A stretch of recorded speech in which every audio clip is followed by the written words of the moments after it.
بسم اللہ الرحمن الرحیم نحمدہ نصلی علی رسولہ الکریم۔ معزز ناظرین، السلام علیکم ورحمۃ اللہ وبرکاتہ۔ آج کی ویڈیو کے اندر ہم خلیفہ دوم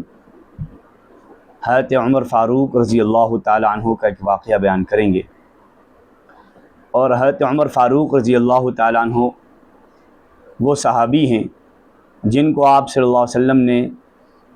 دنیا ہی کے اندر جنت کی خوشخبری سنائی، اور یہ ان کے لیے ایک بڑی سعادت یہ بھی کہ ان کی بیٹی حضرت حفصہ رضی اللہ تعالی عنہ آپ صلی اللہ علیہ وسلم کی بیوی تھی، تو اس اعتبار سے حضرت عمر رضی اللہ تعالی عنہ آپ صلی اللہ علیہ وسلم کے سسر بھی ہیں۔ تو ان کے زمانہ خلافت کے اندر ان کا یہ معمول تھا کہ رات کے وقت جب لوگ سو جاتے تو یہ گلیوں کے اندر گشت کرتے تاکہ رعایا عوام کی خبر گیری کر سکے کہ کسی کو کوئی پریشانی تو نہیں، کوئی مصیبت کے اندر مبتلا تو نہیں۔ تو ایک دن گشت فرما رہے تھے کہ گشت کے دوران انہیں آواز آئی کہ ایک عورت اپنی بیٹی سے کہہ رہی ہے کہ دودھ میں پانی ملا دو تاکہ دودھ زیادہ ہو جائے، لیکن وہ بیٹی پختہ ایمان والی تھی۔ اس نے کہا نہیں امی جان، میں تو دودھ کے اندر پانی نہیں ملاؤں گی، اس لیے کہ امیر المؤمنین حضرت عمر رضی اللہ تعالی عنہ نے ایسا کرنے سے منع فرمایا ہے۔ اس کی والدہ نے کہا بیٹی اس وقت عمر کہاں ہے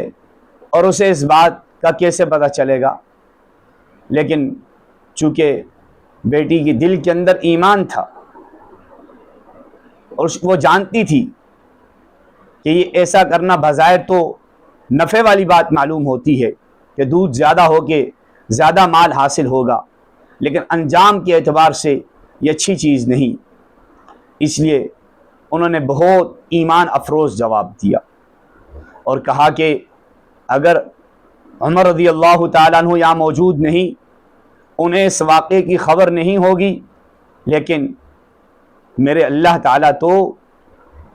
دیکھ رہے ہیں۔ حضرت عمر رضی اللہ تعالیٰ عنہ ان کی گفتگو بار سن رہے ہیں، اس سے بڑے متاثر ہوئے اور ان کے گھر کے اوپر نشان لگا دیا۔ جب صبح ہوئی تو انہوں نے اپنے بیٹے عاصم کو بلایا اور یہ کہا کہ رات میں نے ایک بڑی دیانتدار امانتدار لڑکی کا واقعہ دیکھا ہے، اب میں چاہتا ہوں اگر وہ لڑکی راضی ہو جائے تو اس کا نکاح آپ سے کرا دوں۔ چنانچہ اس کے لیے رشتہ بھیجا اور رشتہ طے ہو گیا، اور پھر اب ان کی امانتداری کا صلہ یہ ملا کہ وہ لڑکی حضرت عمر رضی اللہ تعالیٰ عنہ جیسے صحابی رسول کی بہو بن گئی۔ اور پھر یہی پر بس نہیں، بلکہ جب والدین کے اندر دیانتداری اور امانتداری ہوتی ہے تو ان سے پیدا ہونے والی اولاد بھی امانتدار اور دیانتدار ہوا کرتی ہے۔ تو پھر اس کا صلہ یہ ملا کہ پھر اسی خاندان کے اندر حضرت عمر بن عبدالعزیز رحمۃ اللہ علیہ پیدا ہوئے، اور جن کو عمر ثانی کہا جاتا ہے، اور جن کا عدل و انصاف وہ بڑا مشہور ہے۔ اور جہاں خلفائے راشدین جو 4 خلفائے راشدین ہیں،